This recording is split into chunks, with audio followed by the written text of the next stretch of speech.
Yeah, I think there are a lot of things. I think that we would be surprised at how many things we're already doing that could, I know this isn't just a matter of checking the box, but I think that there are some things that many things that we are doing that could check the boxes of what this designation is requiring. And I think you're right, Mayor.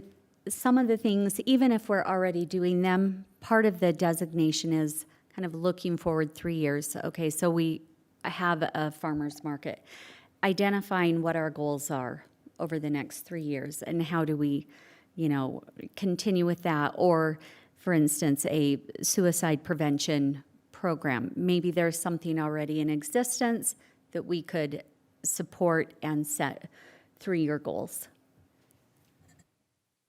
Thank you. So would the council be in favor of having this as a work session, perhaps for a future meeting, and then we can flesh it out more, or have Councilwoman Price-Hewish come back to us with, suggestions, or does that sound good to the council? I'm going to say yes, because my microphone's on. I would love to hear from our city manager on what he thinks makes the most sense before he says what he thinks makes the most sense in terms of work session or retreat or, one person kind of taking on a special kind of mushing us forward assignment. I would know our neighboring cities, Centerville and North Salt Lake, have both received this designation. We've all sat through many league events where we've watched our neighbors stand up and get this award, and we haven't. And I think we likely are doing the vast majority of the things. We just need to catalog and report and document them. So I think we could probably be listed among the great group of cities that are doing these things without probably stretching too much. That's not to say that maybe we shouldn't stretch, but if we do need to stretch, and this is why I would love to hear what Gary thinks about work session or our annual retreat, then I always want us to think about the things we've got on our plate, and if we're going to stretch, what things come off our plate if we need staff time. And then a thank you to Councilwoman Price-Hewish. I've long wanted us to do this and haven't found the personal bandwidth to do it, so someone else that feels they may have some personal bandwidth to help mush that forward. Thanks for being willing to take on some additional assignments. So happy to organize a work session on it if you would like us to. It seems like the biggest requirement is the coalition, which needs to be a minimum of 4 people who have to meet quarterly. And it's a designation, as was mentioned, for 3 years. And so you set up your coalition. They meet quarterly, at least 4 people every quarter. And then we have our 2 strategies that we have to implement, and we have to create a community health plan. In 3 years, we have to reapply, have to demonstrate that we've been meeting and commit to re-meeting. You have to give an update on your community health plan and provide a health plan for the following 3 years. So that seems to be the requirements, and so I think the question for the council would be, is this an award for an award's sake because we're already doing these things, or will it be worth the time to put into it, and whatever time that is? So. Okay. Thank you. So is the council fine with having a work session? Yes. Okay, excellent. Thank you. I'll just report that in my assignment with the fire district, a new fire chief, Greg Stewart, was sworn in. That was exciting. And, I would ask you, Councilwoman Child, I would ask you if you want to give a report. If there is anything you'd like to report, that's fine. Or I'm going to also give you a few minutes after you've been sworn in to say whatever it is you'd like to say. So is there anything you'd like to say at this moment? No, I'll wait. Okay. Thank you. Okay, great. Well, the time has arrived, and we are Oh, okay, we do have one last order of business before I get to the fun stuff. So not Motion that to the approve. expenditures are Second. not fun. Okay, we have a motion by Councilman Bradshaw and a second by Councilman Murray to approve. Was that both A and B? That was both the expenditures for October 2nd and 9th and the August financial report. Excellent. All in favor? Aye. Aye. Aye. Any opposed? Okay, thank you. Okay, now the time has arrived, and I am so excited to welcome our new council person, Beth Child. So we will now do the swearing in of our new council member, Beth Child. If you want to just come here, Beth, to the front, and then Shauna Andrus, our recorder, will swear you in, and her husband's going to come up and join her as well. So we're really so grateful that we have you, Beth, and really look forward to our time with you on the council.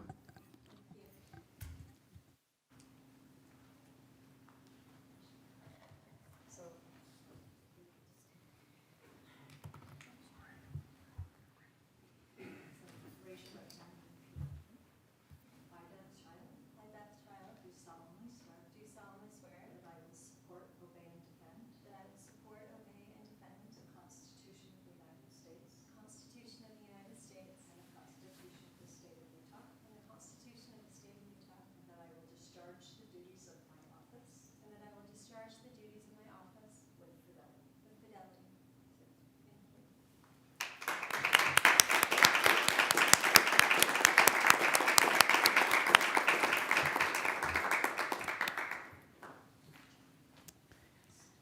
Thank you so much, Shauna, for being here to swear her in. Thank you to Beth and your family for being here. And as I mentioned, I'd now like to turn the time over to Beth, to Councilwoman Child, to say a few words. Well, that was an exciting moment for me. Thank you so much for this opportunity, members of the council and mayor, and I'm grateful for this chance to work with you and with the wonderful city staff. I'm so glad to have some members of my family here today, and grateful for those who are online, who are watching this. I was really touched by the thoughts expressed in the prayer today. I know that this is a time in our history where there's some contention, there's some concern about politics and things happening. And while my tiny little vote may not make much difference in the scheme of things in the nation, I am so grateful for a chance to help in Bountiful City, where I think that we can really make a difference in the lives of people, to keep the power going, keep the roads clean and working well, and take care of those things that people worry about from day to day. I'm really, really humbled for this opportunity, and again, I'm so grateful, and thank you for this chance. Thank you. Let's give her one more.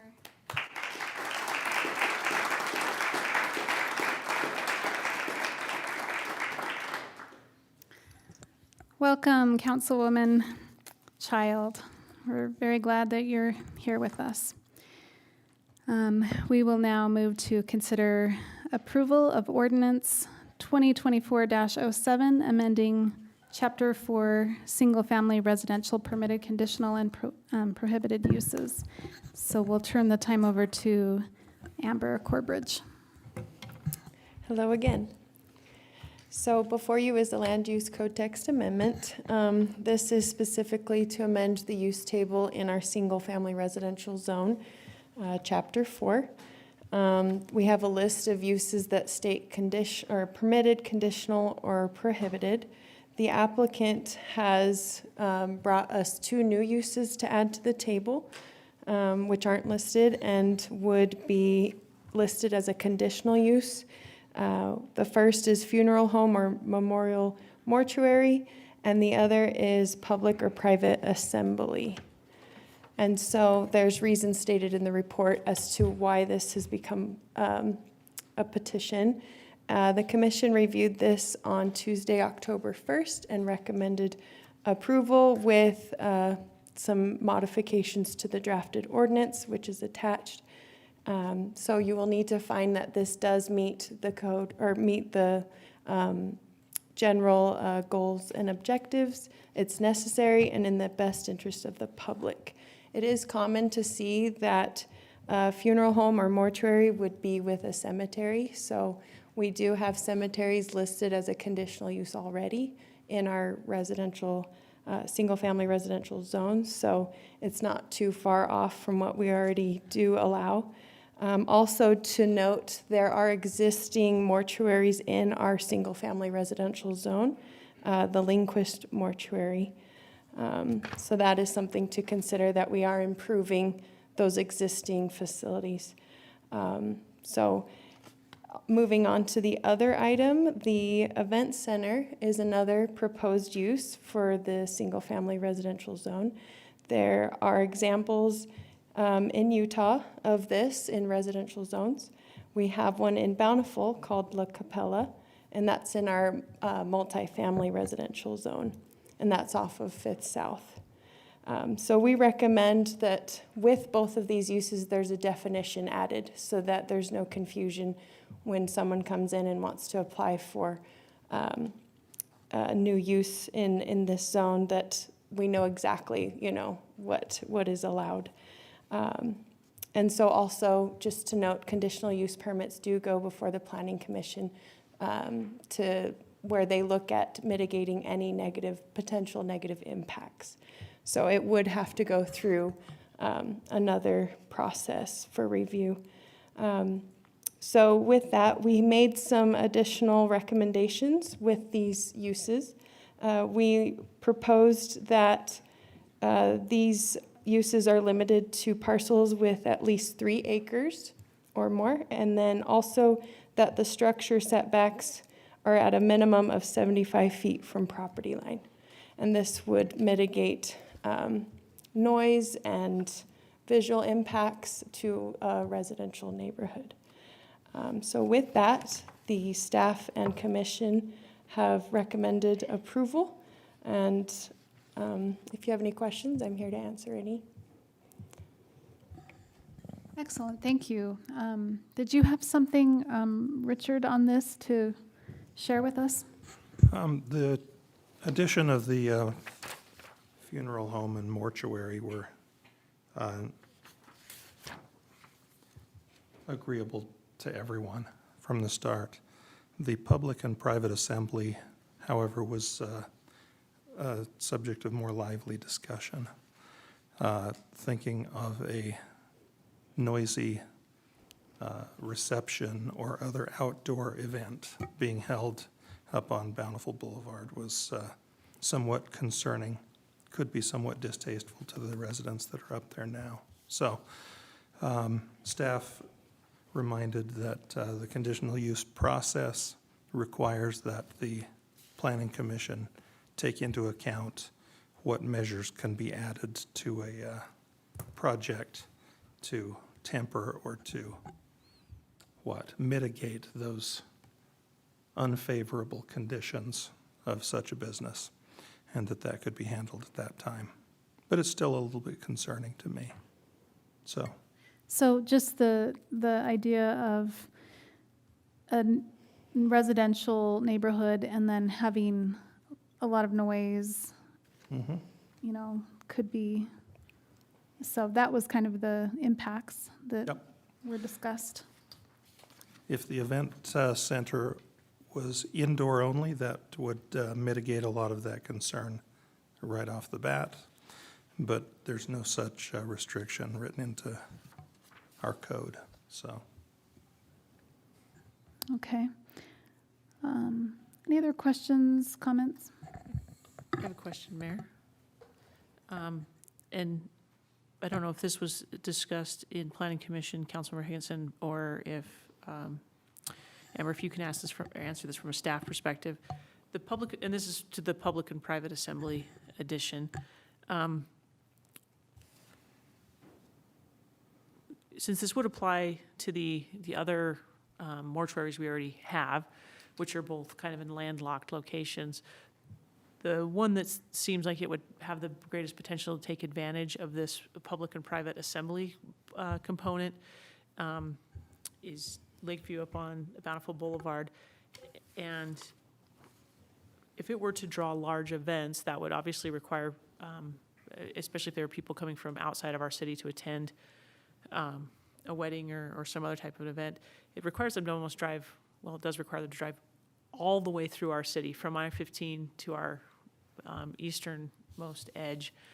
And that puts a lot of strain on the neighborhoods that people would travel through, whether you're on our main collector roads like 1800 South or 400 North.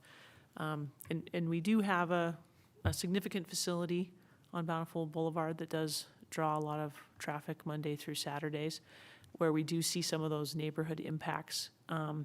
Even though they have a large parking lot, people seem to prefer the street. And it's definitely got a scale that's maybe a little bit bigger than the surrounding houses already. So if we were to think about something similar that would probably have a Monday through Friday, Monday through Saturday large draw, I see that we've got the setback requirement, but what about the height and what about the traffic impacts? And does the conditional use give you enough tools to deal with those things?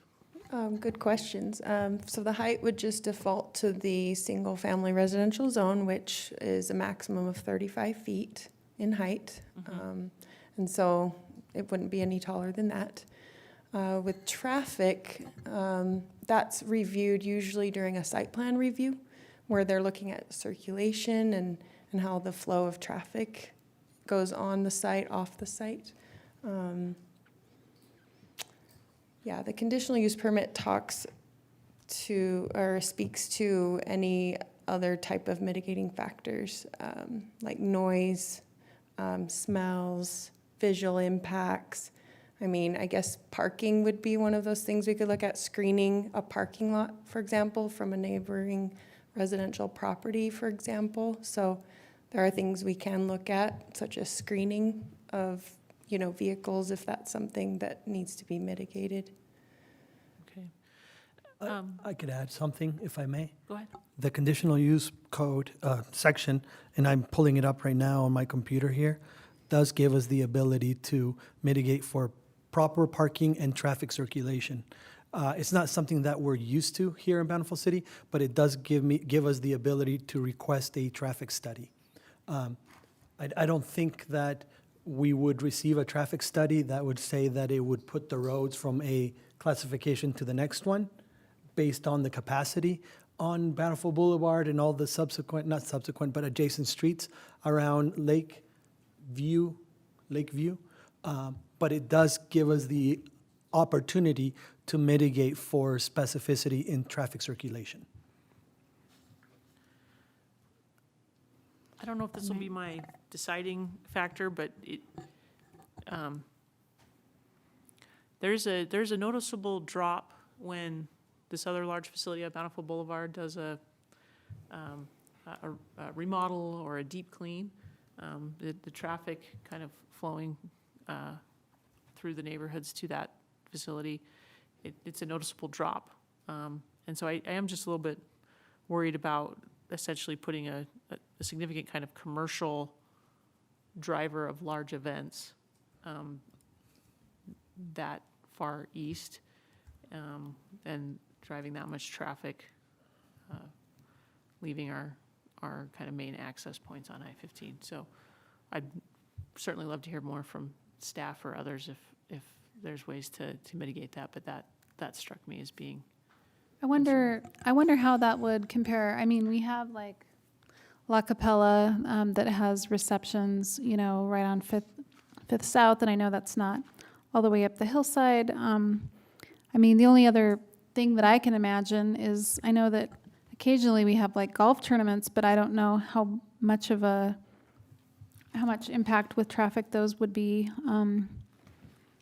that are heading all the way up the hillside. But it's an interesting question. I think the idea for a reception center or mortuary type venue that is new and on the hillside with the views that we have, to me, I think that could be a prospect that would, aid in economic development. People have to drive all the way through our city, so they're going to be stopping for lunch, getting gas, whatever it is in our city too. But certainly it's a good part of the discussion. It's important to, consider these things. So, but in terms of if we're, right now, the question we're really looking at is basically, do they meet the, maybe you can help me phrase it. Well, we're looking at a change of use. We're Yeah. adding 2 uses and then making them both conditional in the single-family residential zone. Yeah. But conditional, like said earlier, would go through a conditional use permit process where Planning Commission reviews any new event center or public-private assembly or mortuary. Thank you. Yeah, thank you. Mayor, if I may. Yes. And thank you for this really good report, and it's very informative, and I appreciated the maps and everything. And I feel very comfortable with number 1, the funeral home or memorial mortuary. I feel less comfortable with the public or private assembly, and that is because we started the discussion with, is this necessary or in the best interest of the public? And then on page 55, we look at the 4 goals. And it's very hard for me to wrap my brain around feeling like the public or private assembly meets those goals. Is it facilitating the orderly growth and development in the community? It's in an area where there is no commercial development whatsoever, and there hasn't been. And not on a small scale or large scale or any scale. And this, by all means, would be a very large-scale commercial enterprise that would bring hundreds of people into this area year-round, potentially year-round.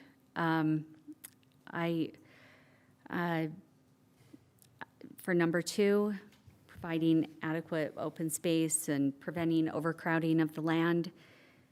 It's also, I have concerns there about whether or not this is compatible with the existing peaceful, quiet use and enjoyment of a cemetery that it would be right next to it.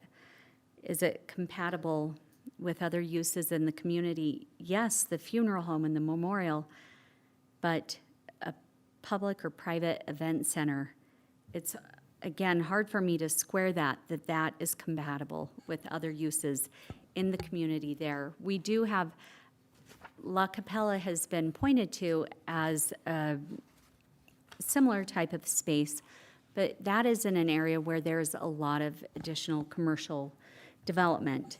And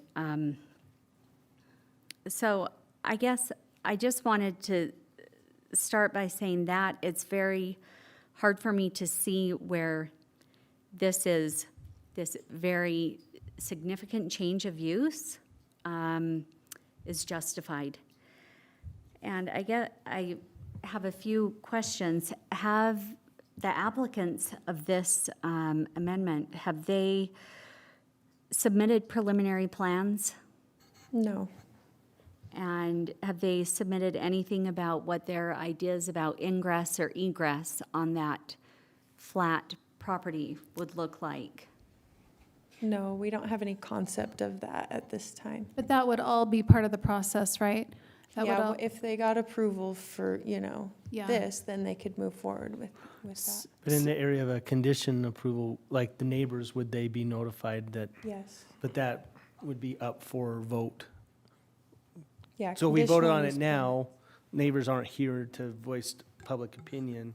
But if we made the change and then they came in with a proposal and it's up for conditional vote at that point, then it'd be open for public comment. But by that point, the property owners have already invested a lot of time to get something in motion that, I don't know how often people would come back and say no on a conditional. And I know it's not our area, maybe of stepping over the bounds, but it would be interesting to see how they maintain the reverence of a cemetery that grieving can be all the time, and still allow that reverence for when a wedding's going on and someone's trying to have a peaceful gathering for their family. So they believe that they could manage that in that they're the ones that submitted this application to change the code. Yeah. The same people that run the cemetery Yeah. up there. Yeah. So they believe that it's a good idea. That's why they applied for this application.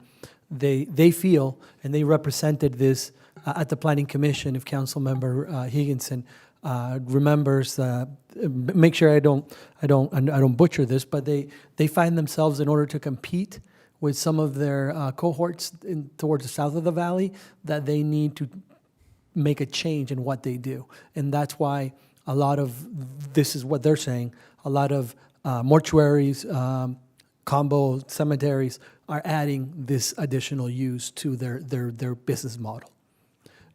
Regarding the criteria that you're looking at, did I Oh, yeah. did I get that? He had statistics showing that traditional funerals are on the steep decline, So, and that their business needs to make adjustments accordingly. thank you, Councilman. And with that said, pardon me, this is a legislative item. As legislators, you have the right to analyze and see if it makes sense or not. We try to use the current general plan to back that up, but this is the purpose why the general plan is advisory. And we don't have to follow absolutely everything that it indicates. We just try to give you a recommendation based on what our professional recommendation is, plus the 6-0 vote that the Planning Commission forwarded. But you're the legislators. You have the complete right to say it doesn't make sense.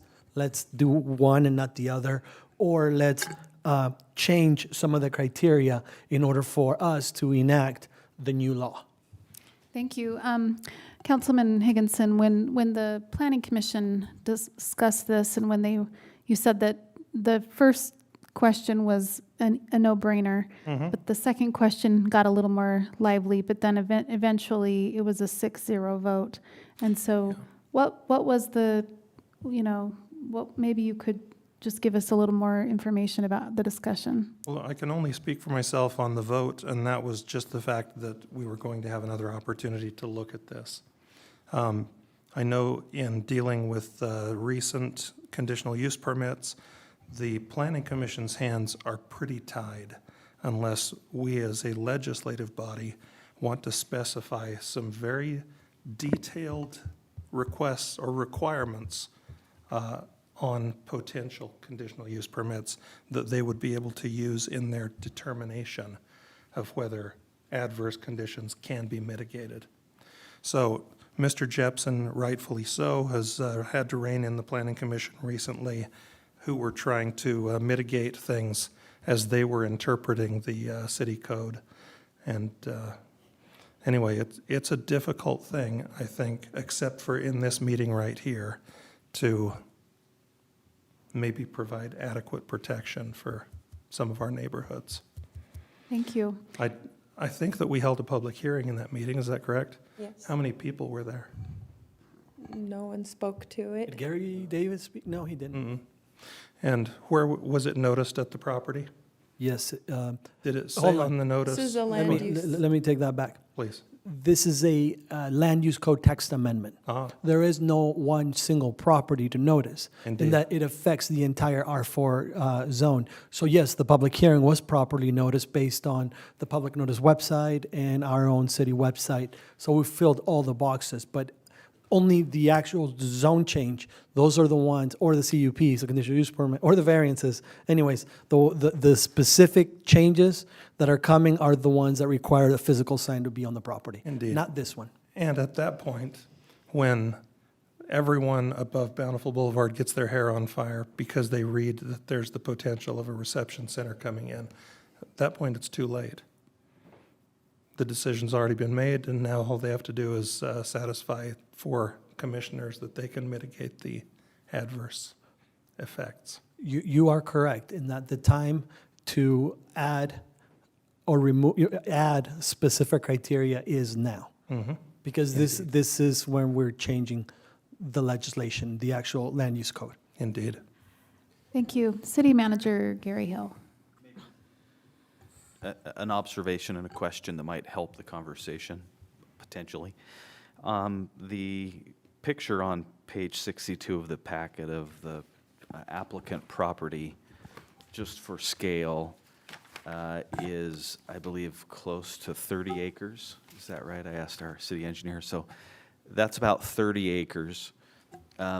This text amendment would allow that use in any residential neighborhood with just 3 acres. So I think that's important in the consideration that we're not talking about limiting it to that space. Right. Could go in any residential zone, as long as you had 3 acres. I just want to make sure I'm understanding this properly. Say we picked a different, other undeveloped parcel, one of our very few, on the north end of Bountiful, say between Davis and Orchard and about 12th North. This would apply there. Correct. I have a question for staff, Mayor. Often, the legislature gives us timelines to consider where we have to move and meet the deadlines of state statute when presented with various zoning category items. Are we under a timeline for this particular request?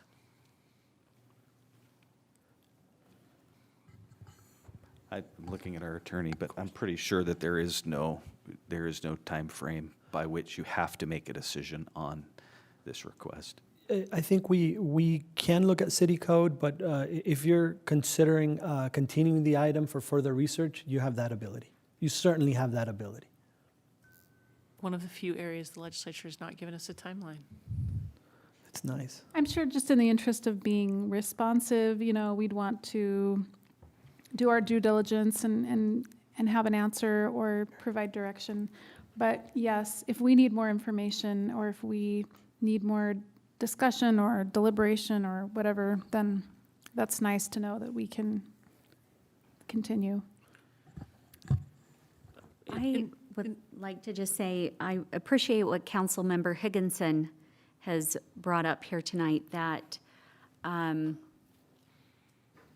the conditional use permit can feel sometimes like our hands are tied.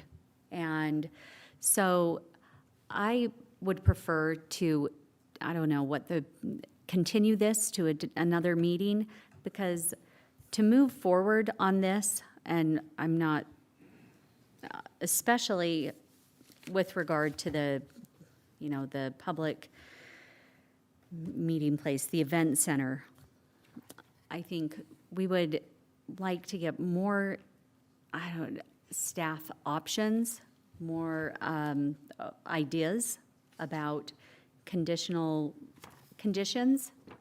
And I know we have been cautioned in the past to legislate on the fly.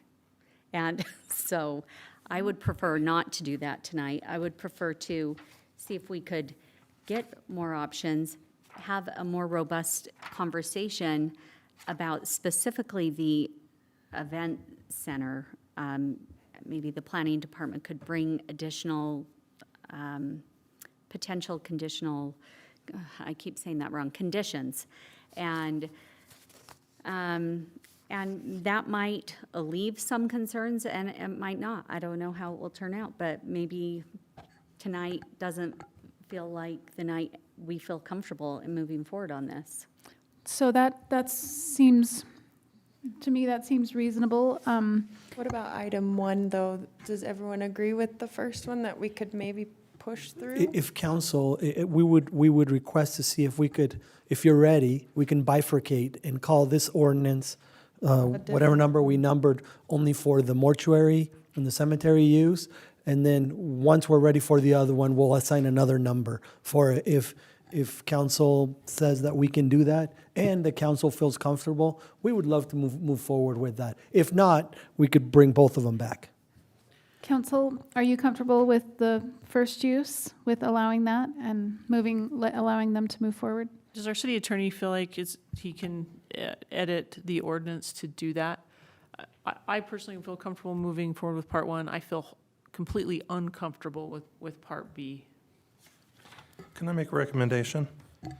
If we do continue the Part B, I think it's important for council to come up with some ideas on conditions that can be placed, very specific conditions that can be placed to make them comfortable, or maybe there aren't any conditions that would make them comfortable, and that would be a decision too. Yeah. But I think that we need to give staff some pretty clear direction on what kind of conditions we want to see.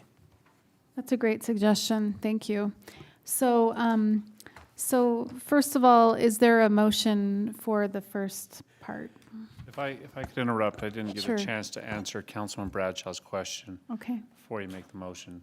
Yes, I feel comfortable doing so, as long as the motion is very specific on what the council wants and that it's in the minutes as to what the council did approve and what the council didn't approve. Thank you. Can we, is there someone who's comfortable moving ahead with that first motion? I'll give it a try.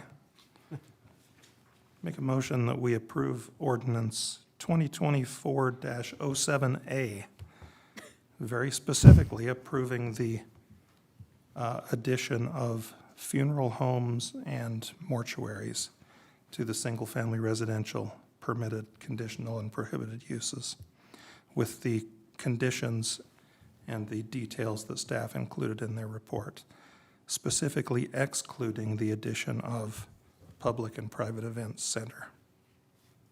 I'll second. All in favor? Aye. Aye. Any opposed? Okay, that motion passes. And now in consideration of B, the second component, is there direction that we can give staff helping them know what's important to us in discussing the possibility of an event center? Mayor, I'm happy to spend some time getting more familiar with this issue and what the options are, not having had the benefit of serving on a planning commission, and so not having the background that you and Councilwoman Price-Hewish and Councilman Higginson have had. I would really like the time to look at some other cities' ordinances and tables and see what they allow before diving in any further. Event centers going on any 3-acre spot in any residential zone does make me just a little, not just a little, broadly nervous for commercial impacts to residential areas. Do we want to continue the item to a specific date? What do we want to do?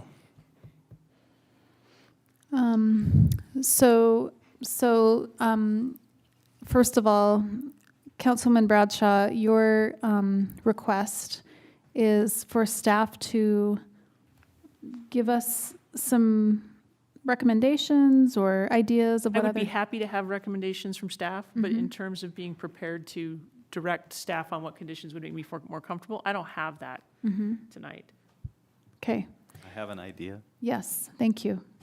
maybe. It's easy when you're not there easier to not maybe read between the lines. What if staff came back during a work session with some examples of if this type of use exists in other cities in that size, and if so, what the pros and cons are. So we wouldn't even be bringing back a recommendation at that point. We'd just be bringing back information about whether or not this type of use exists anyplace else, and if it works or not. I think that Sound sounds, reasonable? sounds good. Council? Yes, I like the work session, Okay. and we can have a good dialogue. And then I guess just the follow-up thought to ask you is to be prepared for that conversation, as we probably will ask you at that point if you want us to send something back to the Planning Commission or not. So just be thinking about that. Okay, that sounds great. So staff will work on that, and then we'll be able to move forward from there to consider item B. Do we need, since this is a legislative item, do we need a specific date? Or we can go date uncertain, and then we'd have to renotice it? There's no notice because it's not specific to this ordinance anymore. Right now, what they've done is they've adopted the ordinance that was noticed. Gotcha. And now this is a new item that they can discuss at their leisure. Got it. So I think once we're ready for a possible action, we would then renotice. Yeah. Okay, Yep. thank you. Yeah, good question. One other question. I know that we don't want to heap misery on ourselves, but when would it be appropriate for us to engage the public in getting their input on something like this? Or would that be never? And I dare anybody to take that question. I'll meet you on that question down Thank here. I don't think anyone reading this agenda item, just glancing at the agenda, would have figured it out. I think if you read the staff report, which, while always available to our residents, probably our clicks on that part of our website are fairly low.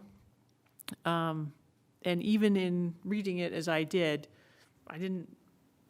until our city manager pointed out, I didn't realize that it was be so pervasive through our residential neighborhoods potentially. So I'm not sure that a resident would have jumped to that conclusion to say, well, I might feel comfortable if this was at this large piece of vacant land on Bountiful Boulevard, but what if it's the lots next to St. Olaf's? Maybe that's 3 acres, I'm not sure. Or there's some land next to Dick's Market. Like, does that fit there? Does it fit at Bangerter Farms? I don't know. So I do think this is a potential change of a commercial use inside residential neighborhoods, and perhaps next time we notice the discussion at a work session, we can give it a little more description so that it might catch the public's notice that this is something that could impact their neighborhood. Thank you. Okay, so you have direction, staff, okay. All right, thanks, council, that was good. I appreciate the way that you worked together to help us navigate that. We will now move to item number 8, to consider approval of a lot line adjustment. Deanne Morgan. Who is this Deanne Morgan? Deanne Morgan is the city's assistant planner. Her official job started literally yesterday. Is that right? Yes. Yeah, as a full-time regular with the city. She also does code enforcement for the city. We are glad that she was able to beat the world in that recruitment. She interviewed, even though she already worked for us part-time, and we're glad to have another urban planning degree member on our staff. You were probably going to make that introduction even without my smart aleck remark. Yes, I was. Okay, thank you. Hi, Deanne. Hello. Okay, good evening, City Council and Mayor Harris. This item is for a lot line adjustment for 2 properties in the R3 zone. It is for 1785 South, 1450 East, or Lot 604 of the Joe and Betty Eggett subdivision, Phase 6, and 1501 East, Mueller Park Road, Lot 2 of the East Peterson subdivision.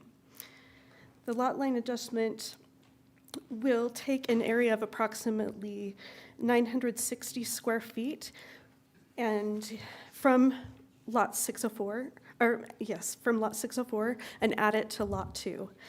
The owners of Lot 2 have done some landscaping on Lot 604, and so the purpose of this adjustment is to clean up the encroachment.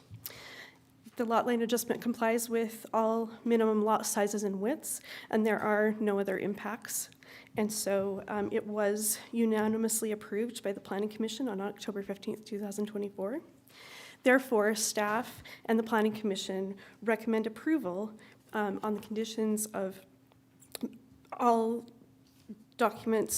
final documents will be prepared to the satisfaction of the city engineer, and they will provide a current title report for both lots. Any questions? Thank you so much. Any questions? I do have one. At the bottom of the page says that there are public utility easements, but that the city engineer has determined that the proposed lot line adjustment will not affect those easements. Will the easements remain in place and Yes. just be on the different property? Correct. Perfect, thanks. Any other questions? I'll entertain a motion. Motion to approve the lot line adjustment at 1785 South, 1450 East, and 1501 East Mueller Park Road.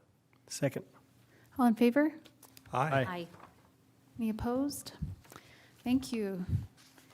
You were supposed to go hard on her. I know. Oh. First You were so presentation. easy, though. Deanne. Thank you, Deanne. Thank you very much. Ever do the event center? Okay, we are we'll get to hear from Mr. Galen Rasmussen about our RAP tax reauthorization, and then we'll have a public hearing.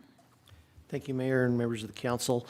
In the end of June, you were provided with an opportunity to express an opinion whether to provide the opportunity for the residents to have an opinion question posed to them on the November 5th ballot to consider a reauthorization of an existing tax. Our Recreation, Arts, and Parks tax was originally adopted in 2007 for a couple of purposes, and then was reauthorized again in 2014. And that reauthorization after 10 years will expire on 2026. So we are you desired to have an opinion question posed to the citizens to consider whether to reauthorize that tax. And so the resolution 2024-09 was adopted that proceeded with that process, and that ballot initiative is on the ballot this November 5th. And so that is where we're at tonight, is to provide an opportunity to discuss this tax again and its purposes, and to have the opportunity for the public to express their opinions and thoughts about that as well. And so that's why we're holding this meeting tonight, which is required by law. There was a voter information pamphlet that was sent out to the residents on September 30th, and that has been delivered, and we've had a couple of people call in and ask questions about it. And it's also been posted to the state voter information website, Davis County's website, and the city's website. So it is out in the public's possession, and there's an opportunity for them to have hopefully developed some questions and things that they would be able to ask if whoever is here tonight to do that. I do have a presentation to go through, if that's okay, and then we can open it up for a public hearing. So first off, for the benefit of those that are here, the RAP tax is short for Recreation, Arts, and Parks, and it's a tax of 0.1% on every taxable sale within the city's boundaries. And the tax was first approved, as I mentioned earlier, by voters in 2007, and it was at that time 90% for a construction of the Centerpoint Legacy Theater, and then the other 10% for projects within Bountiful that were authorized in state law. This tax, like every other sales tax, applies to both residents and non-residents, anybody that's making a purchase within Bountiful City.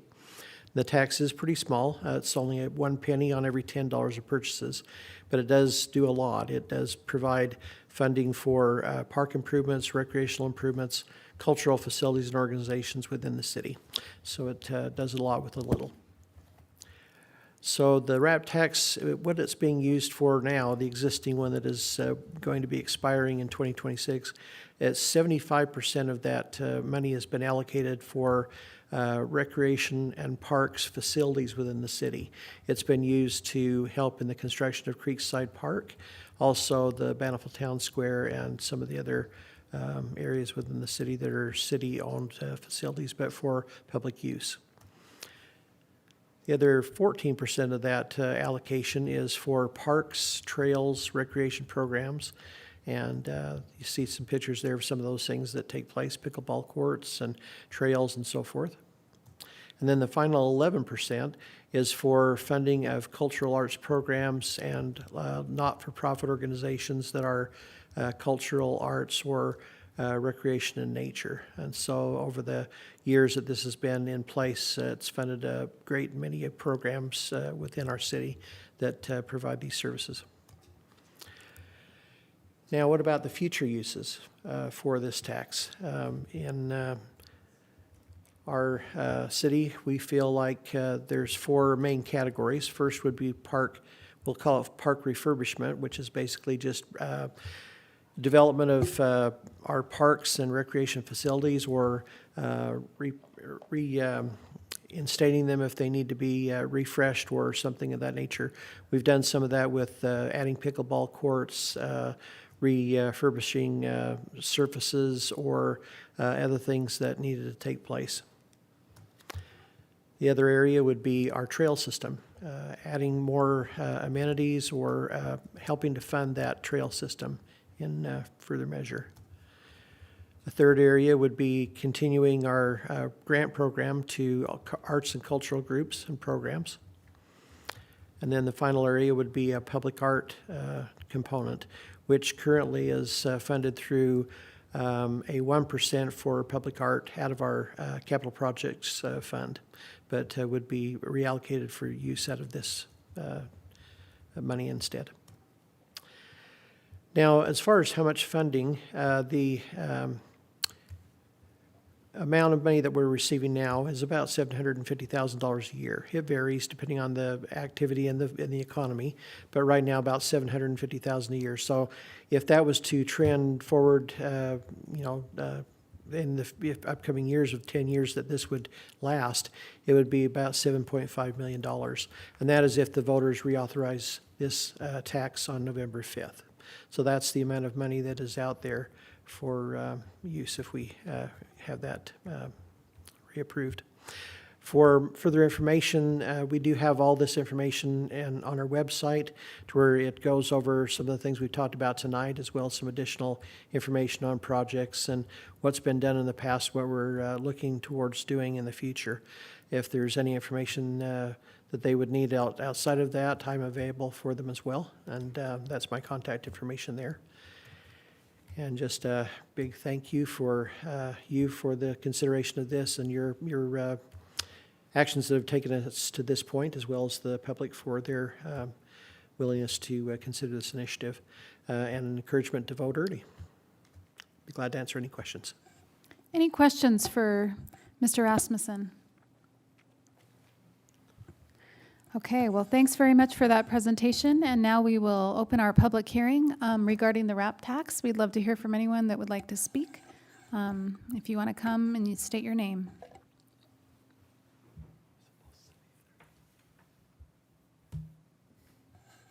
Seeing none, we will close the public hearing, and thanks very much for that presentation. And it's now in the hands of the voters. The ballots are out, and so we'll see how our residents vote. But in the past, they've supported the RAP tax, and it's done a lot of good for our community. So thank you very much, Galen.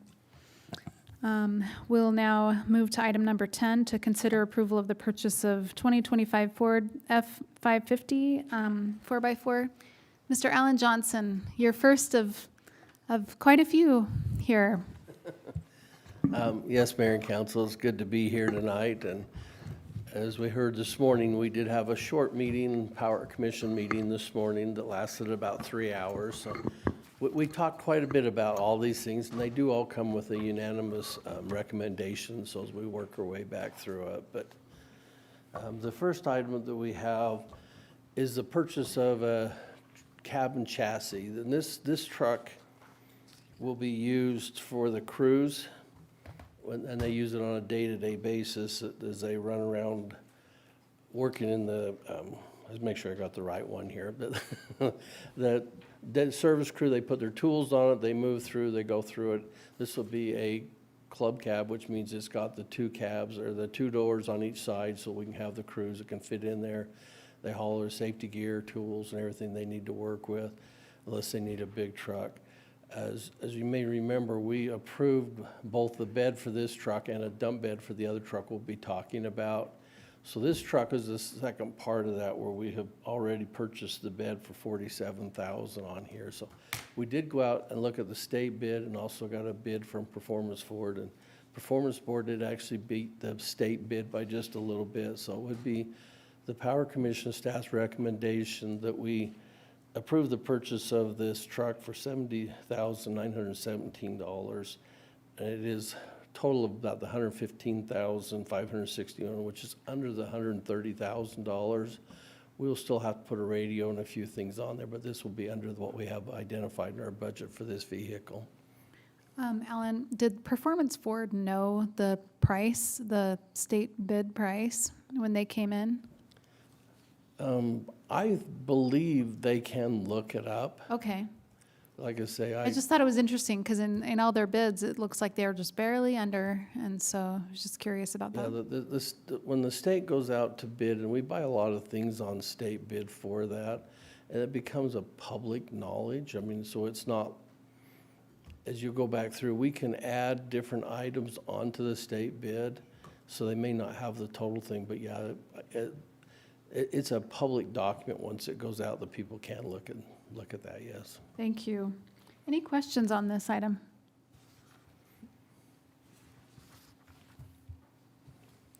Nope, I motion to approve the purchase of the 2025 Ford F-550 diesel crew cab and chassis from Performance Ford for the price of $70,917. Second. All in favor? Aye. Aye. Any opposed? Okay, item number 11. All right, the next one we have on the agenda is the purchase of another pickup. And again, this is a 550 vehicle, be used for a dump bed. It'll be a single cab vehicle, 4-wheel drive. This truck is used pretty much on a daily basis, although it's not assigned to a crew. Like I say, our crews use it to haul additional materials. If we dig a hole, the tree crew uses it if they cut a big tree down. So it's out and about most every day. And again, this is replacing a 2008 vehicle that has come to the point that it's seen just about all the miles it wants to get put onto, and it's had some issues on there. Again, this whole truck was identified for a total of the $90,336. And again, we did previously approve a bed at a previous meeting for $22,899. What we looking at, again, this Performance Ford did beat the state bid by a little bit, so it'd be the Power Commission staff's recommendation that we approve the purchase of this vehicle for $67,447. Move to approve? All in favor? Aye. Aye. That motion passes. We're on to item number 12. The next one we have is the purchase of an Explorer. And this will be one of the ones that we use on our management, that replace vehicles that we've been on. And this one happens to be replacing a 2008 one. And this would, like I said, be used for the management. Again, we did go out with state bid and also Performance Ford for this. It'd be the Power Commission staff's recommendation that we approve the Explorer for $43,097 from Performance Ford, which is the low bid. I'll make a motion to approve. Oh, second? Okay, moved by Cecily Price Hewish, and seconded by Councilwoman Bradshaw. All in favor? Aye. Okay, that passes. And item number 13. The next one we have is the purchase of a 500 kVA transformer. And this is a bigger size transformer, and this will actually be, currently be planned to be used where the Pizza Pie Cafe was, back there where the storage sheds was. So they're building a office complex / medical facility. So this transformer will be used. We typically keep 2 transformers of this size in stock so that we can pull one out as we need it, because you'll notice that, like I say, you're, in this case, roughly a little more than a half a year lead time, which is still better than what some of them have been. So we've keep 2 in stock. So this would be one we purchased to bring a second one back in. So at the point that we install it, we'll be down to just 1 transformer. If we had problems or somebody else comes up and needs one, we would only have 1 transformer. I don't want to have to wait and tell me, oh, we can get you one in a year or whatever. So anyway, we did go out to get bids on this for this one. This case, we're not looking to take the low bid. We're actually taking a little bit higher bid because of the delivery. The low bid had an 80-week delivery, where the low bid had the 32 to 38 weeks. And just because we don't want to leave ourselves this short, we would like to recommend that we go with Irby for the Central Maloney transformer. And we've used these transformers in the past for the bid price of $33,335. Good transformer, but basically because of the delivery time was roughly half the time of the others. So that would be the staff and Power Commission's recommendation. Question, if I could. It's completely unrelated to the city's business. Well, somewhat. Alan, behind the old building, there was a pole-mounted transformer that was above average in capacity. What happens to those old transformers when a project is, or a building's demolished? And Well, if we have overhead transformers, they still have life. We put them back in the yard and we'll reuse them again. nice. But like I say, it's a lot of times as we go through transformers are either rusted or the age, and then we send them in to be destroyed. We gotta get the oil out of them. We send them back to the recycling. But if there is still decent transformer, we put them back in the yard and we'll actually put them back up again, so. Thanks. That thought had never occurred to me before you mentioned that. Yeah, fortunately, we have new transformers and we have used transformers that are still in good condition in our yards. Awesome. Mayor, I'm happy to make a motion that we approve the purchase from Irby for $33,335 as presented. Second. All in favor? Aye. Aye. Any opposed? Okay, and we're on to item number 14. All right, the next item we have is we've come already before you for the Northwest Substation, and this is a substation that is really next to the Viewmont football field that was built in the 70s, and we're looking to replace it and go through. We've got parts that we can't get parts support for it, breakers and different things. It's time for it to be replaced. As we've come to you before, we've already done the engineering and we're working through on that portion of it. So we're now starting to purchase long lead items so that we can do this here in the next, I'll say year in the shoulder months, depending on if we can get all of our pieces and parts together to do it. Because we'll want to take this construction down once we know we got parts. In the fall, I'm going to say like towards the end of September, build it through the winter months and have it back up when we start getting into that May and June timeframe as the summer load comes up. So we got to make sure all of our parts get there and there's no delays before we actually start construction, but that is our point. But this first one we have is for the switch gear, and this is where the breakers are housed, and they've got bypasses and different indications have got into it.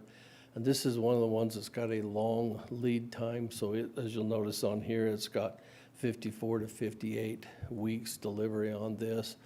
And like I say, we'll still be bringing some other big items, relay packages, but the contractor, structural steel. So we're going to be bringing a bunch of these pretty decent sized contracts here over the next few months as we start getting pieces and parts put together. But these are some of the ones that had the longest lead time. So it'd be the Power Commission staff's recommendation that we award it to the low bid of Roger Strong Associates for the Powell Electric for the switchgear for $782,437.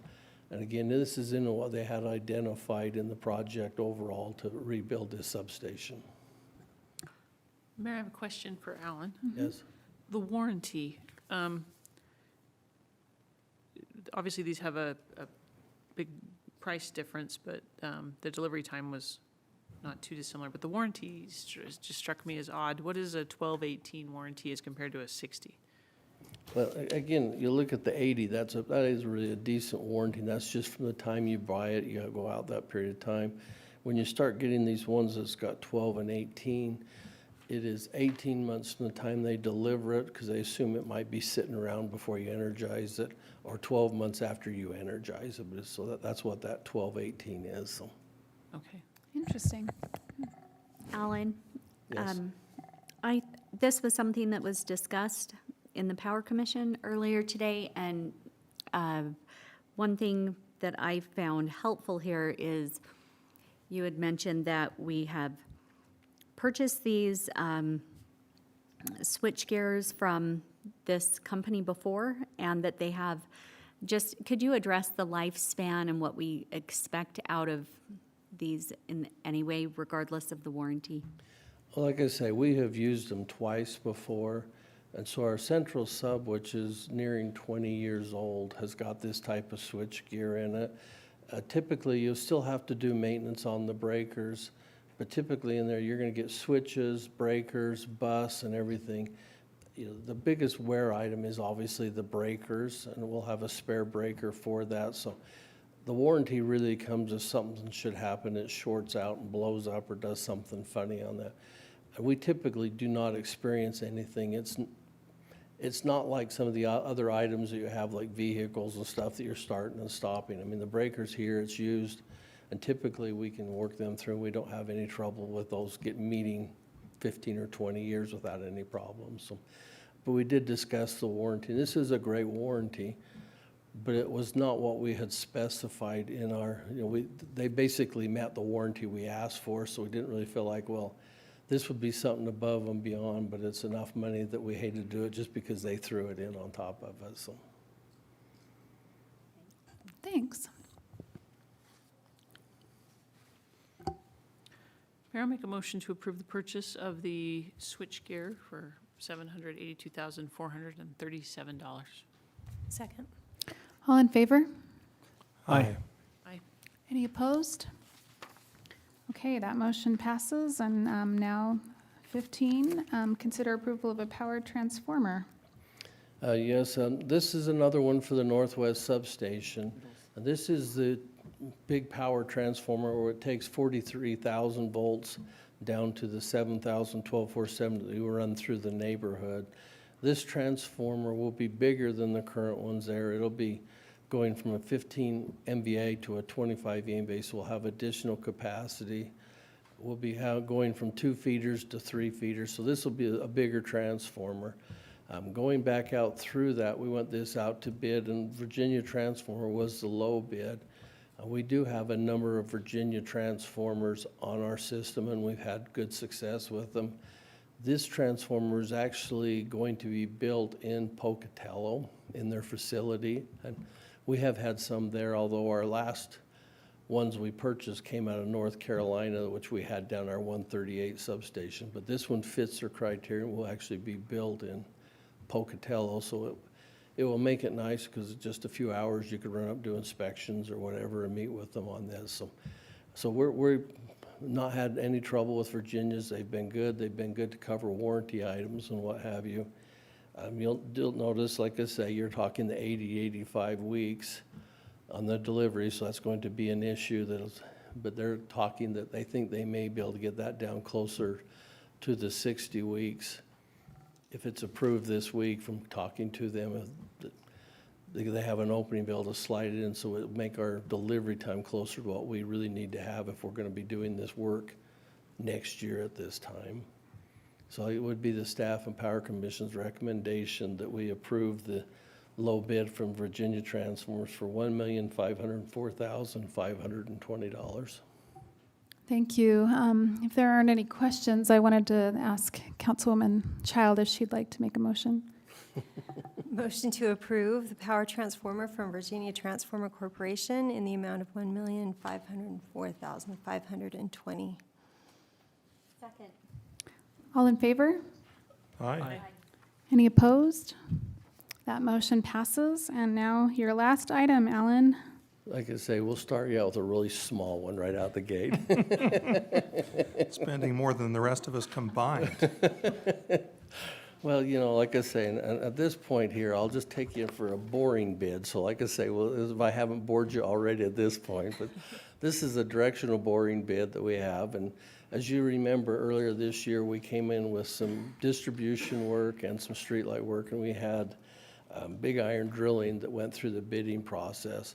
Well, since then, we've had two issues. One, we've got some more streetlights that have failed, that we need to bore in a new wire, and so we can get those lights working again. And also, we had a vehicle who hit a pole out on 2600 south of the apartments there. And what we got in there and realized that the wire, the primary wire, was direct buried. And it was, part of it was annexed in. We didn't realize it was direct buried. So we would like to put conduit in to this so it would be able to maintain it and have a more reliable system. So what we'd like to do is add on to Big Iron's current contract for additional $45,990, which would bring the total approved for everything they've done so far this year up to $298,420. This will be budgeted both out of the streetlight repair for the streetlight portion, and will come out of the distribution budget for the remainder, and we feel like that will be able to fit within our current budget on both of those items. And again, that would be the Staff and Power Commission's recommendation. Thank you. Any questions? Mayor, I'd like to make a motion that we approve the directional boring bid for the total approved amount of $298,420. Second. All in favor? Aye. Aye. Aye. Any opposed? That motion passes unanimously, and thanks so much for your work, Alan. I appreciate it. And unfortunately, the next item I bring to you will probably have a little more discussion to go with it, which is why we had a longer, lively discussion, as you put it this morning. So anyway, I appreciate it. Thank you. Thank you very much. Okay, I'll entertain the last motion. Motion to adjourn to pictures. Was that a second? Second. All in favor? Aye. We are adjourned.